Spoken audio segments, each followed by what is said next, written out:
Bom dia a todos. Nós queremos dar graças ao nosso Deus, porque nesta manhã de domingo podemos mais uma vez estudar a sua palavra. Dar continuidade àquele assunto que começamos há 8 dias atrás, o confronto com a tentação. Então nós vamos orar, vamos pedir a direção do nosso Deus para esse tempo de estudo das Escrituras. Oremos. Santo e eterno Deus, bendizemos o Teu nome, ó Pai, por esta manhã, te louvamos pela Sua graça, Seu conforto, Sua ajuda, a maneira como o Senhor tem conduzido as nossas vidas. Te louvamos porque o Senhor nos amou, enviou Seu Filho a este mundo, para dar a sua vida morrendo em uma cruz, ser sepultado e ressuscitar ao terceiro dia. E por causa disto, ó Pai, nós podemos chegar até o Teu trono de graça, uma vez que recebemos a Cristo como Senhor e Salvador, e podemos falar com o Senhor. Obrigado porque o Senhor nos ouve, obrigado porque o Senhor responde às nossas orações, e obrigado por esse momento, quando estamos com a Bíblia aberta, para que possamos aprender mais um pouco da Sua palavra e da Sua pessoa. Em nome de Cristo é que eu oro e agradeço. Amém. Bem, meus queridos, você já deve estar com sua Bíblia em mãos, inclusive papel e caneta, se você julgar necessário. E vamos continuar estudando esse tema que está projetado e que iniciamos no domingo passado, o confronto com a tentação.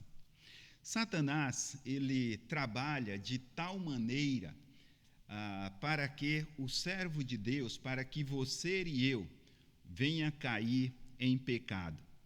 E a tentação é uma das ações de Satanás. E a questão, quando falamos deste assunto, tentação, não é se vamos ser tentados, não é se seremos tentados, mas quando vamos ser tentados, porque em algum momento de nossa vida nós vamos ser tentados. Mas as Escrituras diz que aquele que está de pé, aquele, pois, que pensa estar em pé, veja que não caia. Então, nós precisamos estar bem alerta, cientes de que a tentação vai bater em nossa porta a qualquer momento. Por isso, nós colocamos como propósito da nossa lição que eu e você precisamos saber identificar a tentação.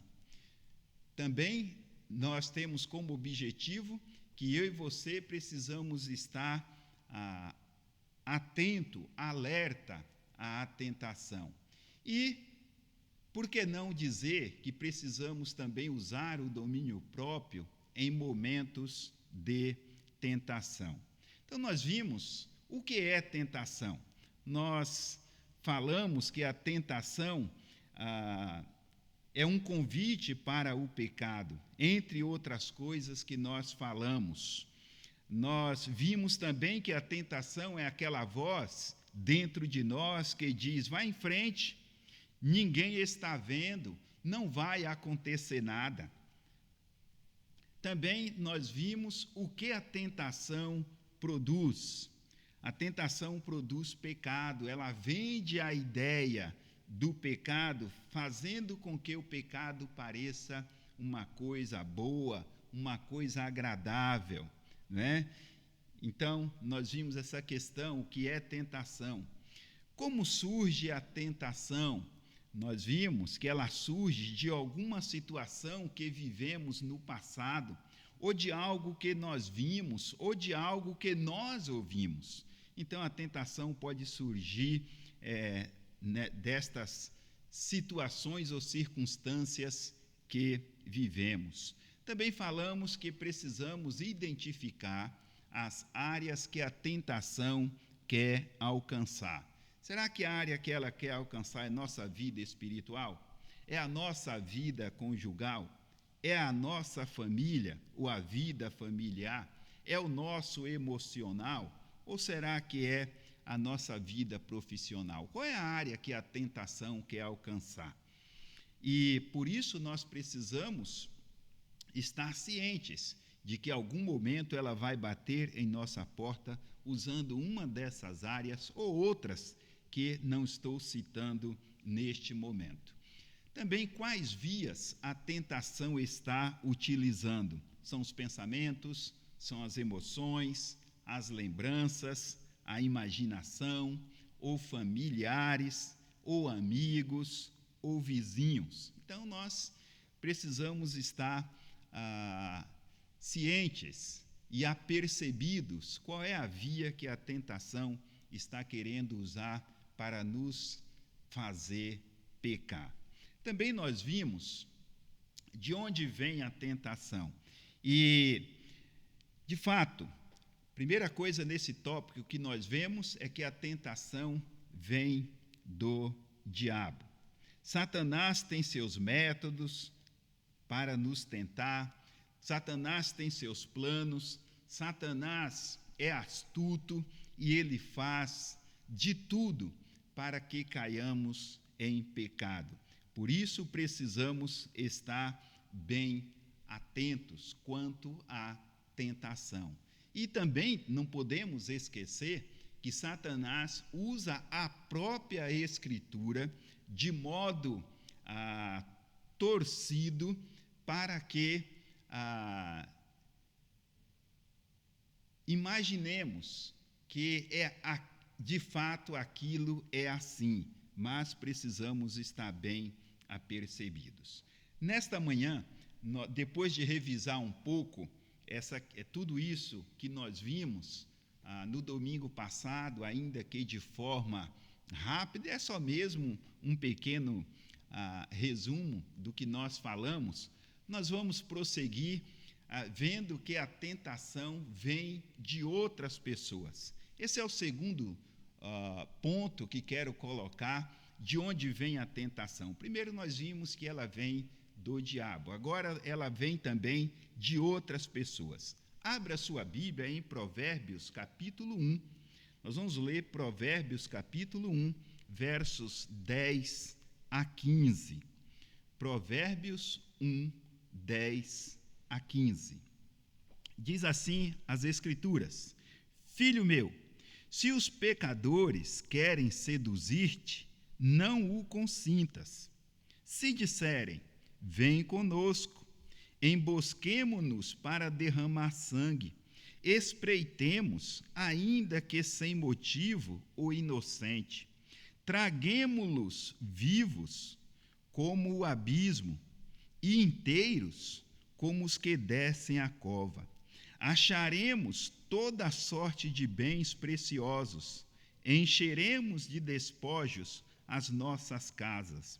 Lança a tua sorte entre nós, teremos todos uma só bolsa. Filho meu, não te ponhas a caminho com eles, guarda das suas veredas os teus pés.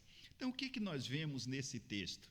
Nós vemos o convite de pessoas para nos levar ao pecado, para que venhamos pecar contra Deus.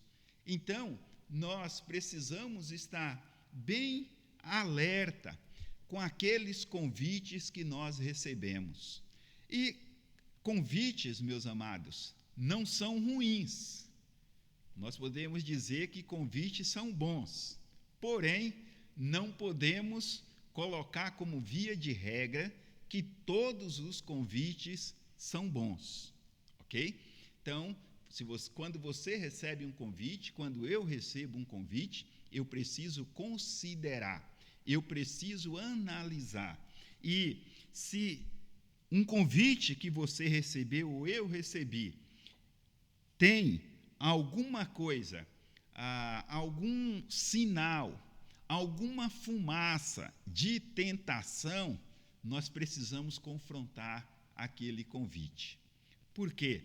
porque a tentação está embutida ali. Pode ser algo parecendo bom, mas que na sua essência vai nos fazer pecar. Então, algumas pessoas nos testam fazendo convites e precisamos estar bem apercebidos quanto a eles. Outras pessoas nos fazem ou nos tentam de forma mais intensa, vai além do convite. Abre comigo a sua Bíblia em Gênesis 39. Gênesis 39.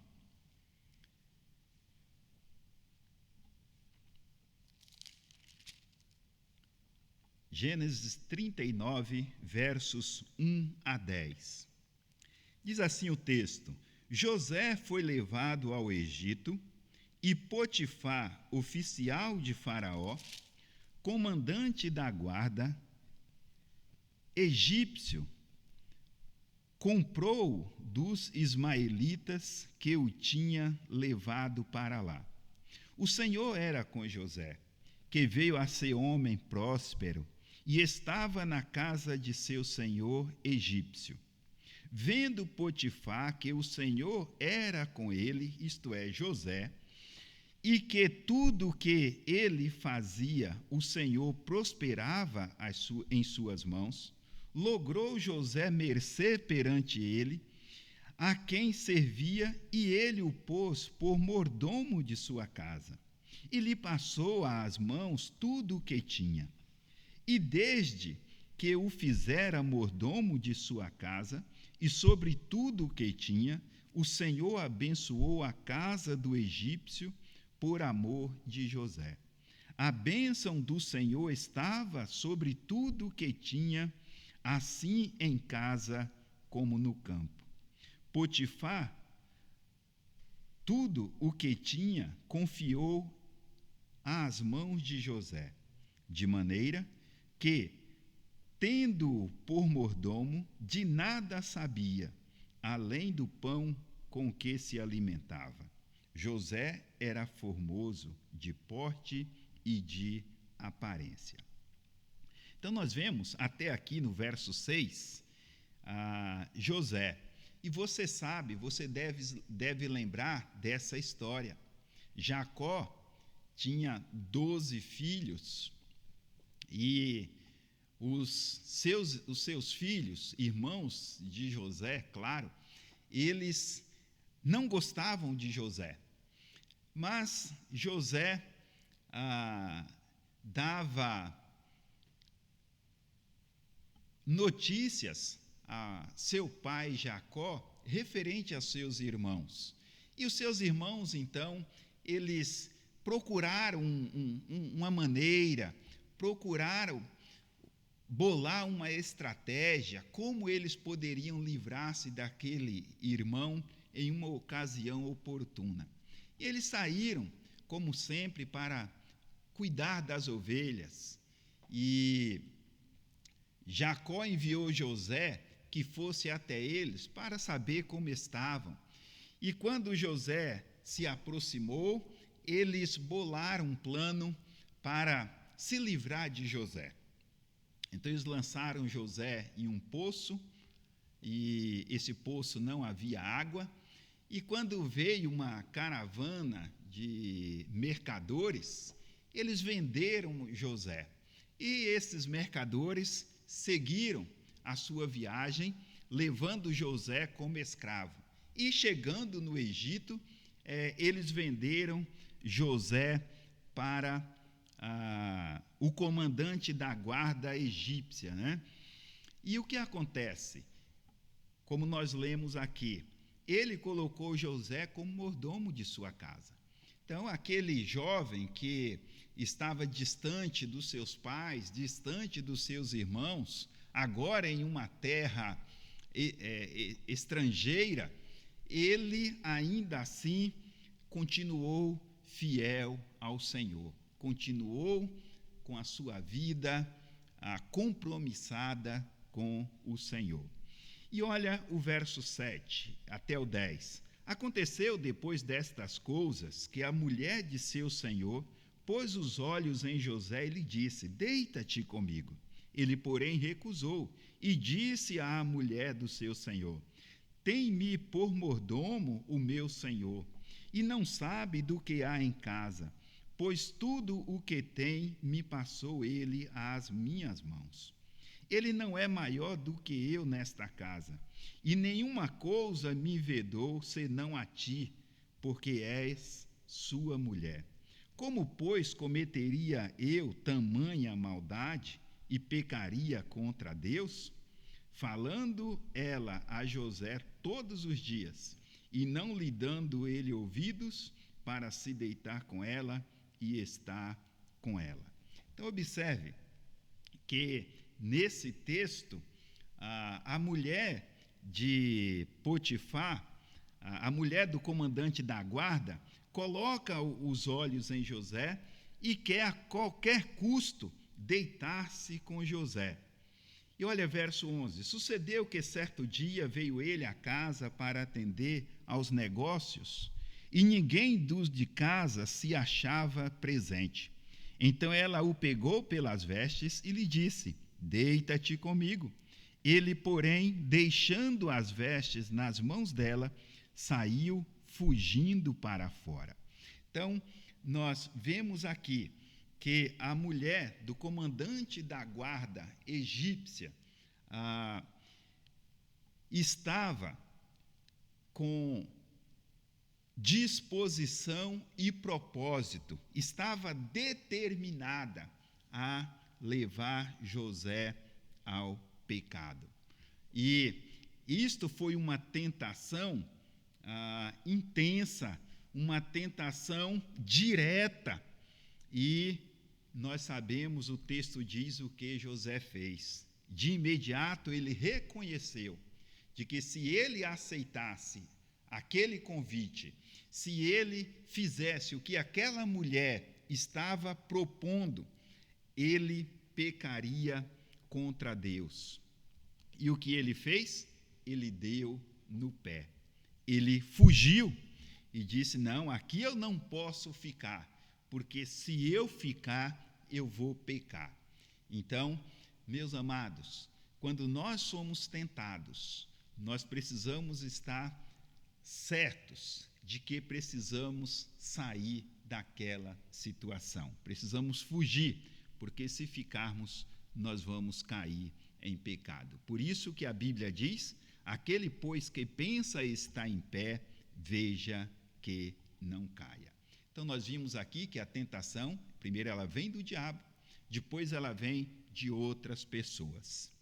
E, em terceiro lugar, a tentação também vem de dentro de nós. Nossa natureza humana nos convida a pecar pela concupiscência dos olhos. Então, esta é uma área, este é um membro que ele precisa ser vigiado 24 horas por dia, os nossos olhos. Então, a tentação vem de dentro de nós e começa pela nossa vista, começa pelos olhos. Você lembra do texto de Gênesis capítulo 3, verso 6, onde fala de Eva: e viu a mulher que aquela árvore era boa para se comer, e agradável aos olhos, e árvore desejável para dar entendimento. Percebe? O texto diz: e viu a mulher que aquela árvore era boa. Então, nós precisamos cuidar dos nossos olhos, porque com aquele olhar que Eva teve para com aquela árvore, resultou na entrada do pecado no mundo. Mas eu quero levar você e convidar você a outro texto das Escrituras, onde fala que a tentação também vem pelos nossos olhos. Não só o exemplo de Eva, mas tem também o exemplo de Davi. 2 Samuel, capítulo 11, versos 1 e 2.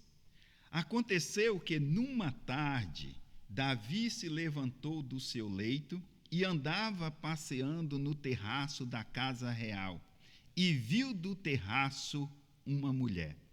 Interessante. E viu do terraço uma mulher. Verso 3. Davi mandou perguntar quem era.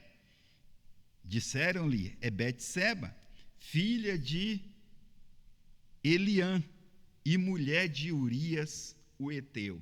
Então ele viu aquela mulher, cobiçou a cobiça pelos olhos e ele não vigiou os seus olhos. É importante nós estarmos sempre vigiando os nossos olhos. Nós precisamos ter muito cuidado com aquilo que os nossos olhos veem, porque a tentação também vem por eles, de dentro de nós, pelos nossos olhos. Ele a viu e cobiçou. Então, por isso, é importante vigiar os nossos olhos. Tiago, capítulo 1, verso 14, diz: Não vos enganeis, meus amados irmãos.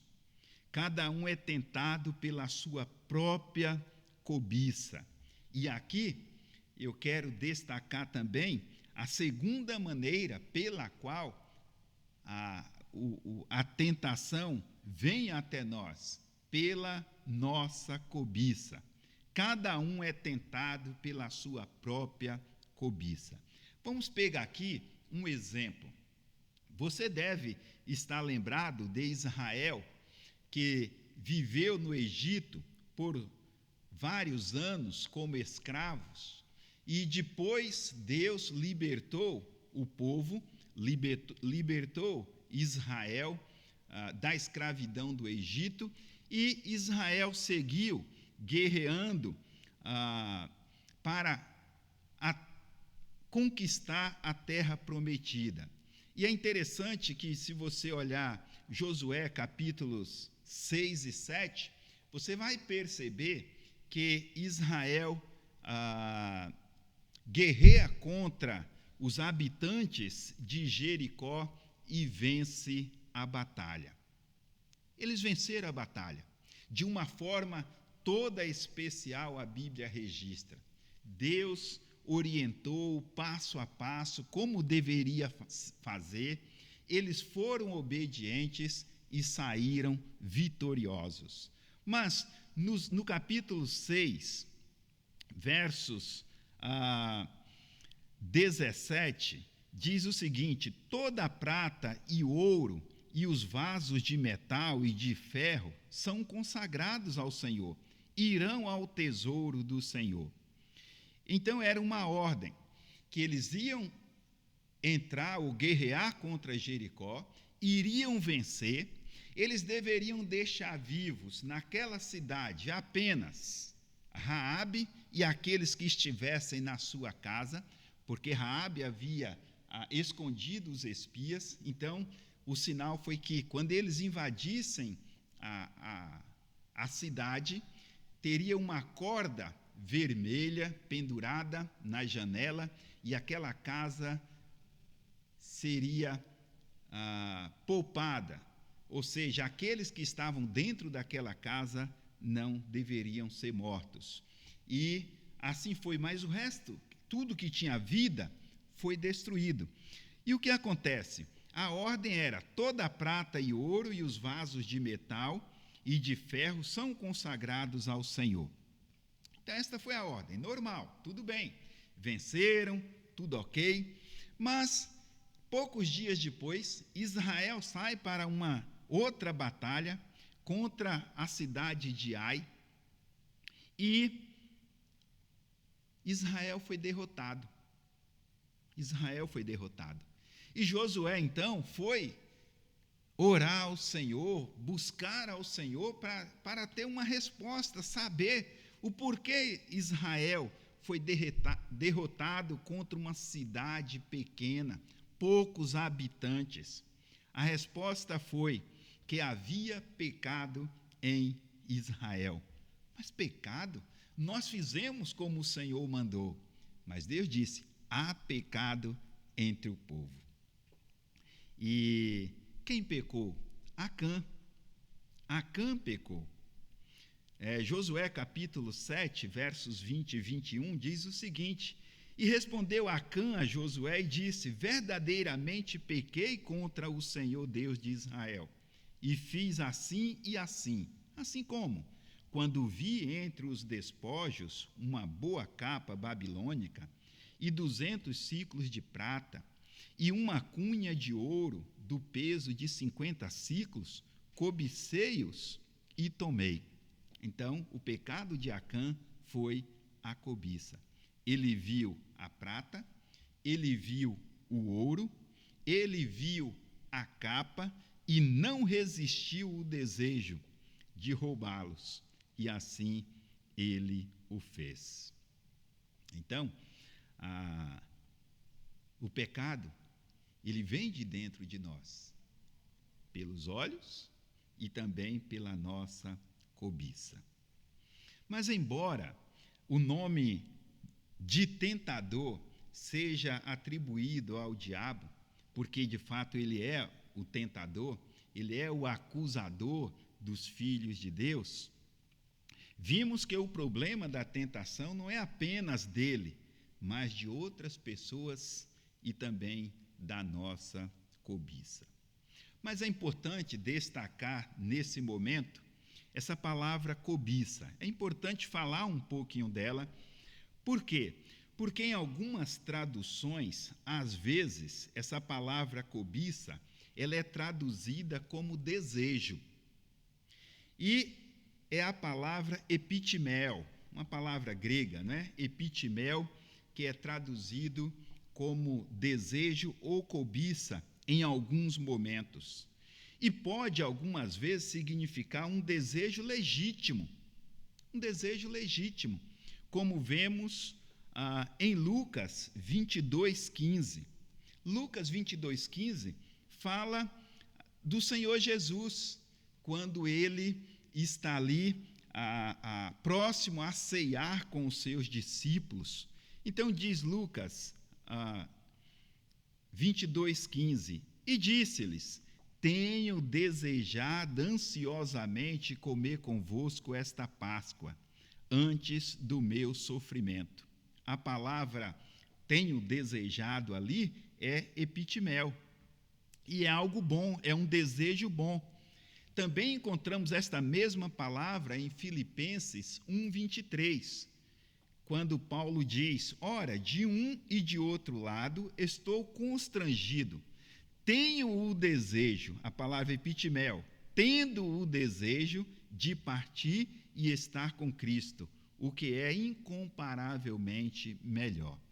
Então, porque às vezes nós lemos esta palavra desejo e achamos que ele é sempre ruim. Não, nós temos que entender o seu contexto, ok? Por quê? Porque até mesmo os nossos desejos do dia a dia, que são legítimos, podem ser ciladas para o pecado. Então, os nossos desejos, que são legítimos, são bons, mas esses desejos, que são legítimos, são bons, podem ser ciladas para o pecado. Por exemplo, se divertir, passear, viajar, ter dinheiro, ter amigos, entre outras coisas, são desejos bons, mas precisamos tomar cuidado. Por exemplo, vamos pegar aqui esse exemplo: ter dinheiro é algo bom, mas pode ser um laço para cairmos em pecado, porque se ao termos dinheiro passarmos a amar o dinheiro, então o dinheiro, a Bíblia diz que o amor ao dinheiro é a raiz de todos os males. Precisamos tomar cuidado. Na maioria das vezes, essas coisas armam ou armamos ciladas para nós mesmos. Por isso é importante exercitar o fruto do Espírito. Gálatas 5, 23, que inclui o domínio próprio. Então, meus amados, é importante estarmos apercebidos quanto a isto. A tentação vem do diabo, de outras pessoas e de dentro de nós. A tentação nunca vem de Deus. A Bíblia diz que a tentação nunca, jamais vem de Deus. Ela não vem de Deus. Ela vem de outras fontes, nunca de Deus. Tiago 1,13, e eu acho que você deve estar lembrando, porque no início da aula, no domingo passado, nós falamos desse duplo negativo que tem nesse texto. Ninguém, ao ser tentado, diga, sou tentado por Deus, porque Deus não pode ser tentado pelo mal e Ele mesmo a ninguém tenta. A tentação nunca vem de Deus, ok? 1 Coríntios 10, 13. Não vos sobreveio tentação que não fosse humana.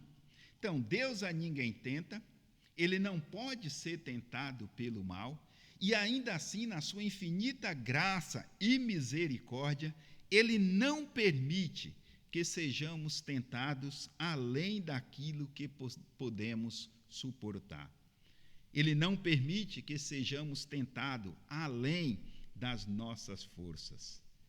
E não somente isso, Ele não só não permite que sejamos tentados além das vossas forças, como também proverá livramento, ok? Proverá livramento para a tentação.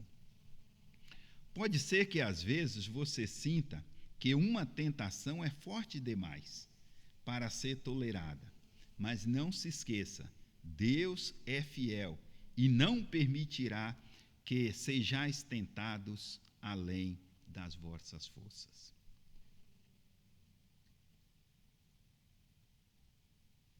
Então você sabe, de onde vem a tentação? Ela não vem de Deus.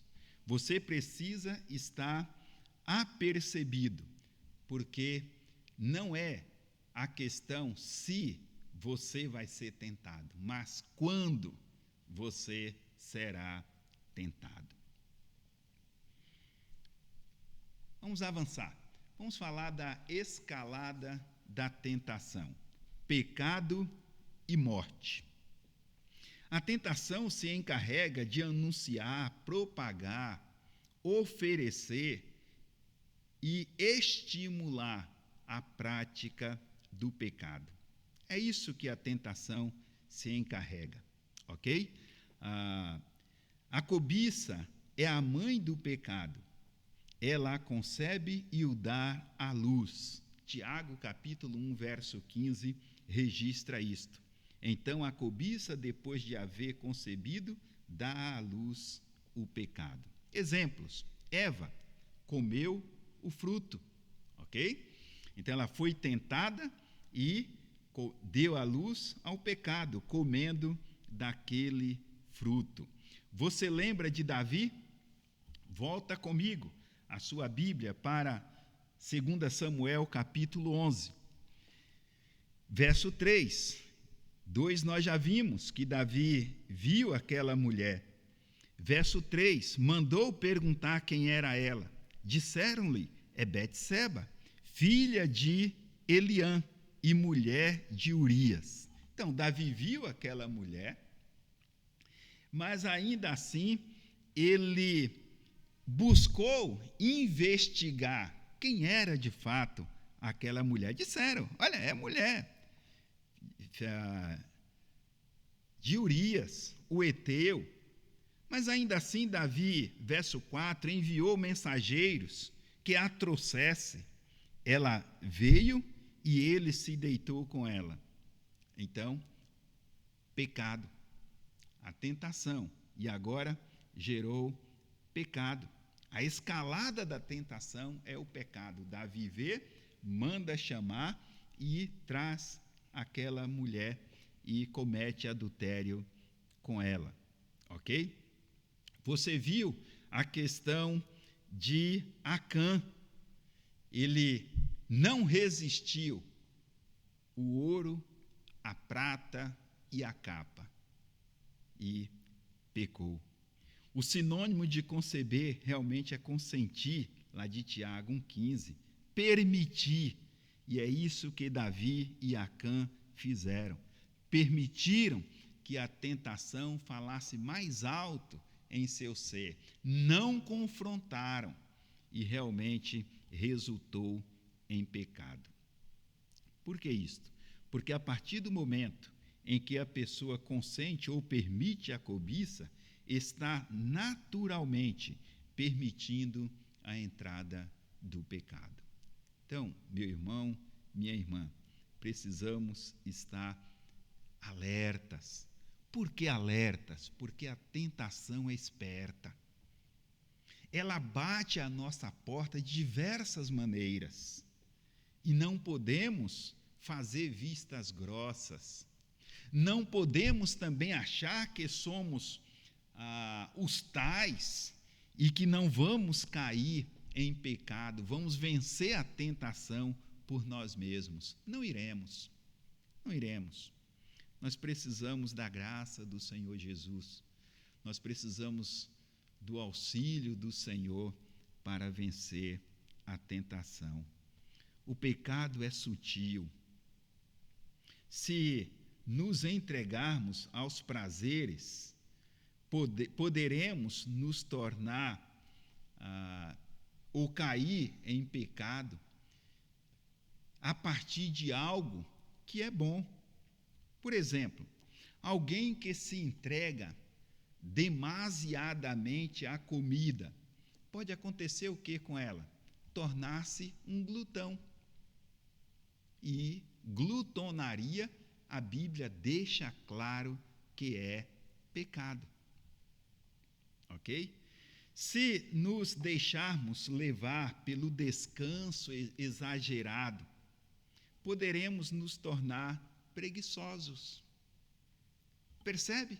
Coisas simples, coisas básicas, que não parece de forma alguma ser ruim, mas se não tomarmos cuidado, nós caímos em pecado por causa destas coisas, mesmo que boas. Ok? Então, nós vimos aí a questão do pecado. Vamos falar um pouco de morte. Morte espiritual. Romanos 6, 23 diz que o salário do pecado é a morte. Foi assim desde o início, com a serpente no jardim do Éden. No dia em que pecaram, Adão e Eva morreram espiritualmente. Morreram espiritualmente. Portanto, foram separados de Deus, que é a fonte da vida. O pecado gera morte. Volto a repetir, Romanos 6, 23. O salário do pecado é a morte. E olhe que coisa interessante. Davi, ele viu a mulher, Betseba, cometeu adultério com ela e depois também assassinato, morte, a partir de uma tentação pelos olhos, por aquilo que ele viu. Vamos continuar lendo o texto de 2 Samuel, capítulo 11. Agora, verso 5. A mulher concebeu e mandou dizer a Davi: estou grávida. Então enviou Davi mensageiros a Joabe, dizendo: manda-me Urias, o heteu. Joabe enviou Urias a Davi. Então, percebe? Ele viu, cobiçou, mandou chamar aquela mulher, cometeu adultério, pecado. Agora ele vai trabalhar para encobrir esse pecado. Ele vai chamar Urias, o esposo. Olha o verso 7. Vindo, pois, Urias a Davi, perguntou este como passava Joabe, como se achava o povo e como ia a guerra. Depois disse Davi a Urias: desce à tua casa e lava os teus pés. Então, um homem que estava há vários dias na guerra, porque ele era soldado do exército de Israel, e vários dias na guerra, ele volta para casa, sua esposa está em casa. Obviamente que ele vai deitar-se com sua esposa. E essa era a estratégia de Davi. Vai para casa, deita com a tua esposa. Por quê? Urias deitando com a esposa, Betseba, né? Reforçando sua esposa, Betseba, quando dissesse que Betseba estava grávida, iria dizer o quê? Urias, naquele tempo, Davi mandou chamar, ele veio para pegar informações sobre a guerra, como estava, e foi para casa, deitou com sua esposa, então está tudo normal. Ele é o pai da criança, né? Mas não aconteceu como Davi quis. Vindo, pois, Urias, verso 7, volta a ler aqui, Urias a Davi perguntou como estava Joabe, como se achava o povo e como ia a guerra. Depois disse Davi a Urias: desce à tua casa e lava os teus pés. Saindo Urias da casa real, logo se lhe seguiu um presente do rei. Porém, Urias se deitou à porta da casa real com todos os servos do seu senhor e não desceu para a sua casa. Davi estava trabalhando para encobrir o pecado que havia cometido pela concupiscência dos olhos. E Urias, então, não foi para casa. Verso 10. Fizeram-no saber a Davi, dizendo: Urias não desceu à sua casa. Então disse Davi a Urias: Não vens tu de uma dura jornada?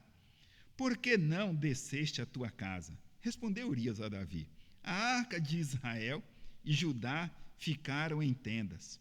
Joabe, meu senhor, e os seus servos, e os servos de meu senhor, estão acampados ao ar livre. E hei de eu entrar na minha casa para comer, beber e para me deitar com minha mulher? Tão certo como tu vives e como vive a tua alma, não farei tal coisa. Então ele recusou a fazer isto. Verso 14. Pela manhã Davi escreveu uma carta a Joabe e lhe mandou por mão de Urias. Escreveu na carta dizendo: Ponde a Urias na frente da maior força da peleja e deixa-o sozinho, para que seja ferido e morra. Tendo, pois, Joabe sitiado a cidade, pôs a Urias no lugar onde sabia que estavam homens valentes. Saindo os homens da cidade e pelejando com Joabe, caíram alguns do povo, do servo de Davi, e morreu também Urias, o heteu. Percebe a escalada da tentação? Morte. Ok? Davi cometeu assassinato. Por quê? Por causa da concupiscência dos olhos. Acã, se você continuar lendo Josué capítulo 6 e 7, você vai ver que Acã também foi apedrejado. Morte. Meu irmão, minha irmã, não se esqueça que a tentação vai bater à sua porta a qualquer momento. A qualquer momento ela vai bater à sua porta. Esteja certo disso. Mas, quando ela bater à sua porta, confronte-a. Diga não e guarde-se distante do pecado. Tenha a sua vida a cada momento no altar do Senhor e pedindo graça e força para que, quando a tentação surgir, você esteja pronto ou pronta para confrontá-la. Que Deus te abençoe, que Deus te ajude e que realmente você possa, a cada momento, viver para o inteiro agrado do Senhor. Eu quero deixar aqui, vamos parar neste ponto, e no próximo domingo, se o Senhor permitir, daremos continuidade e concluiremos este assunto. Que Deus te abençoe e até logo mais às 11 horas.